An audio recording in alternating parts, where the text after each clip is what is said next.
लु भर्खरै मात्र फेरि म यो अलिकति मैले ज्ञात गरेको थिएँ कि हाम्रो अलिकति कसैलाई हामीले सोध्ने एउटा सवाल र प्रश्न गर्ने उयसमा थियौँ र फेरि म सुरुवात गर्दैछु। जस्तै विज्ञापन थियो एउटा सानो यो र फेरि पनि म यहाँ बजार या गाउँमै भनौँ, म त बजारै जस्तो लाग्छ त्यता तल कटारेतिर नि एकदमै राम्रो छ।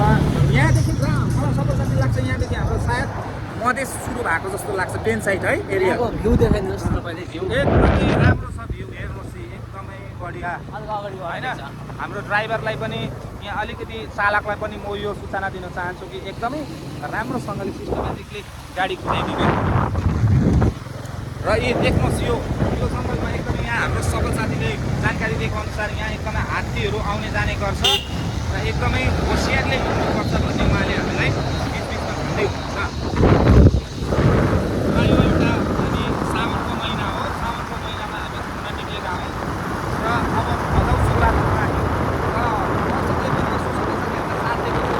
पानीहरू आएन होइन, के भन्नु पानी एकदमै छैन र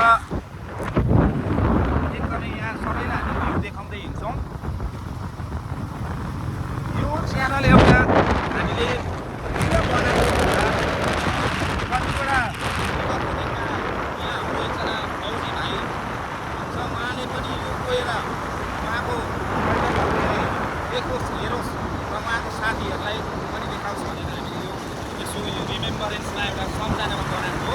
यो च्यानल पानीको भ्यू आएको कुनै एकदमै मेन छैन, अगाडिको भ्यू मानिसहरू पनि अगाडि जाँदैछन् र यो जङ्गलमा चाहिँ हामीलाई माथि पहाडदेखि प्लेन भएको हामीलाई आभास हुन्छ कि माथि चाहिँ अलिकति पहाड र यहाँदेखि सुरुवातमा प्लेन र हात्ती पनि आउने गर्छ भन्ने मलाई साथीले जानकारी दिनुहुँदै थियो अघि। र यहाँनिर हेर्नुहोस् यसो गाई बाख्राहरू पनि चराउँदैछ मानिसहरूले। एकदमै राम्रो भ्यू, एकदमै सन्ध्याको समय छ होइन, घाम डुब्न लागेको छ, एकदमै राम्रो भ्यू छ। अनि मुस्कान भाइ ड्राइभर चालकलाई पनि म कतादेखि जानुपर्ने हो, कटरिया फारस बस्ती भनेर भन्दै हुनुहुन्छ, कुन बाटो हो भाइ यो? यो हामी जाँदैछौँ कटारे। हजुर हजुर कटरिया पनि होइन, कटरे कुन जग्गा जाँदैछौँ त्यो हो रगमन भन्ने जग्गामा हामी जाँदैछौँ। र सफल साथी यो कुन नदी हो? यो यहाँ नहुने हाम्रो यो एउटा कुन नदी हो? हाम्रो नहुने यहाँनिर यसो मानिसहरू पनि हुनुहुँदो रहेछ, उहाँहरूले इन्जोय पनि गर्नुहुँदैछ होइन।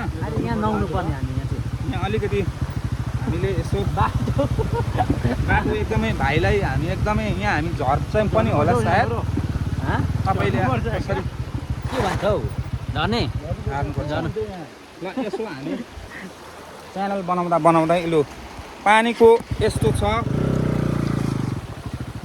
पानी हेर्नुहोस् एकदमै यो बर्खाको पानी हो, यो मन्जा यस्तो हुँदैन भन्ने हामीलाई जानकारी थियो तर एकदमै माथिबाट पानीको बेग ठिकैको छ। यो रोड पनि हामीलाई ब्ल्याक टेप भएको छैन रहेछ यो रोड पनि, र यो रोडलाई पनि हामी अलिकति फोकस गरौँ। कृपया सरकारले पनि यो रोडलाई अलिकति ध्यान दिए राम्रो हुन्थ्यो। अहिले नहुने हाम्रो जग्गा यही हो। अहिले भाइहरूले भन्दै हुनुहुन्छ आएर एकछिन पश्चात यो मन्जा नदीमा नहुने उहाँहरूले कुरा गर्नुहुँदैछ। देख्नुहोस् त। हजुर ठिकै छ। अनि अब सुरु भयो, फेरि हामी खोला तर्यौँ र खोला तरे पश्चात फेरि हाम्रो एकदमै हामी के झऱ्यो के होइन गाडीको मुनिपट्टिको स्ट्यान्ड ठोके जस्तो लाग्यो मलाई। र हेर्नुहोस् यहाँनिर एकदमै राम्रो बाइकहरू पनि रहेछ, अर्थात् हामीले गेस्टहरू पनि आउने जाने गर्नु हुँदो रहेछ। यस्तै जङ्गल भए पनि यस्तै उयो भए पनि मान्छेले प्राकृतिक सौन्दर्यको हेर्न भरपुर रुचाउन फाइदा आउनु हुँदो रहेछ उहाँहरू। सिटी मात्रै यस्तो ठाउँ होइन जहाँ होटल, जहाँ एउटा दोकानहरू होस्, जहाँ मान्छेको भिड क्राउड होस्, त्यस्तोलाई पनि उहाँहरूले छाडेर यस्तो ठाउँमा आउने गर्दो रहेछ। र घुम्नलाई पनि उहाँहरूले टाउकोहरु जाला एकदमै हेर्दै पिसफुल एरियालाई सफलमा पिसफुल एरियालाई मान्यता दिनु हुँदो रहेछ भन्ने हामीले यहाँ मानिसहरूलाई देखेर यो गाडी घोडाहरू देखेर हामीले महसुस गर्न सक्छौँ। र बाटो त यस्तै हो साथीहरू, बाटो एकदमै बाटो एकदम ठिक छ। अफ रोडै भनौँ यसलाई होइन, सरकारले अलिकति मध्यनजर गर्ला जस्तो छ यसमा। लु अब दुई एकछिन झरौँ एकछिन झर्ला जस्तो छ। यता लान सकिँदैन किनकि ठोकिन्छ। बाटोलाई एकदमै हामीले फोकस गरेको कारण चाहिँ यो बाटो तत्काल रूपमा सरकारको निगरानीमा परेर बनियोस् होइन, सडक निर्माण होस्, कालो टेप आओस् भन्नेमा छौँ। र साथी अब गाउँ कतिको टाढा छ त? अब यहाँदेखि तपाईँलाई के लाग्छ कतिको टाढा छ गाउँ? गाउँबाट अब 5 मिनट यहाँबाट 5 मिनट लाग्छ भन्दैछ हामीलाई जो लोकल साथी हुनुहुन्छ उहाँले हामीलाई जानकारी दिनुहुँदैछ। यहाँदेखि खालि 5 मिनट मात्रै लाग्छ गाउँ आउन भन्दै हुनुहुन्छ। र हेर्नुहोस् यहाँको प्राकृतिक सौन्दर्य तपाईँहरूले हेर्नु सक्नुहुनेछ। यहाँ एकदमै राम्रो प्राकृतिक सौन्दर्य हेर्नुहोस्। टिम्बरल्यान्ड भनेको यो हो, हामी भन्छौँ टिम्बरल्यान्ड भन्छौँ। सालको रुखहरू पनि अब साथीले हामीलाई जानकारी दिनुहुँदै थियो अघि बाटोमा कि अब अगाडि एकदमै सालको रुखहरू पनि आउँछ, एकदमै म्याच्युड सालको रुखहरू पनि देख्न पाइन्छ भनेर साथीले भन्दै हुनुहुन्थ्यो। सायद मलाई अब लाग्छ सालको रुखहरू पनि सायद यो बाटोतिर छ जस्तो लाग्दैछ। बाटो चाहिँ एकदमै हामीलाई बाटो चाहिँ एकदमै अफ रोड रहेछ। र पनि यतिकोमा हाम्रो 36 तरलमा बाटो 36 रूपमा बाटो हुनाले गर्दा चालकले एकदमै सठिक तरिकाले सिस्टमेटिकली गाडीलाई ह्यान्डल गरेर दगुराइरहनु भएको छ। अब हामीलाई 5 मिनट मात्रै लाग्छ भन्दैछ। र गाउँ हामीले देखेका छैनौँ, यहाँ अहिले जङ्गलै मात्रै छ। जङ्गलको बिचमा हाम्रो सानो सडक छ, त्यसमै हामी सवारी भइरहेका छौँ, जाँदैछौँ। मुस्कान भाइ बाटो कस्तो लाग्दैछ त तपाईँलाई? बाटो एकदम मलाई यस्तै बाटो मनपर्छ। यस्तै अफ रोड है? गाडीलाई केही गाडीलाई केही हानि हुँदैन? हानिपूर्वक हुँदैन यसमा, किन तर यसलाई हामीले तारिफले कुदाउँदा एकदम एउटा तारिफ हुन्छ। हजुर त्यो तारिफमा एकदम मजाले कुदायो भने हजुर केही यसलाई। अनि सबै साथी दोकानमा के पाइन्छ त? खानेकुराहरू यसो पकाउने र कुनै चिजहरू केही भोकाएको व्यक्तिलाई के त्यहाँनिर हामीलाई परोस्न सक्छ त दोकानेले?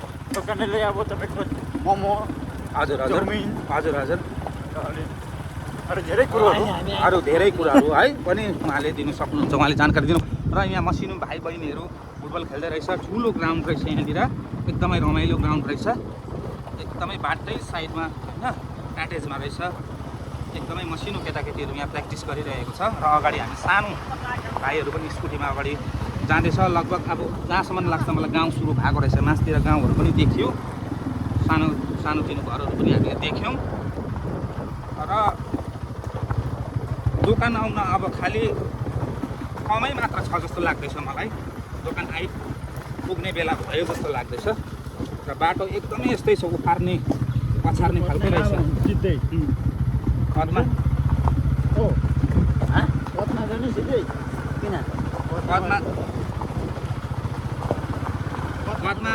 एकदमै हेर्नुहोस् यहाँनिर एकदमै चिकको रुखहरू पनि बढिया तरिकाले प्लान्टेसन गरिसकेको रहेछ। एकदमै मजाको रहेछ। हेर्नुहोस् यहाँनिर एकदमै मजाको जग्गा, जो धानको खेती जस्तो लाग्यो मलाई। एकदमै हामी मधेसको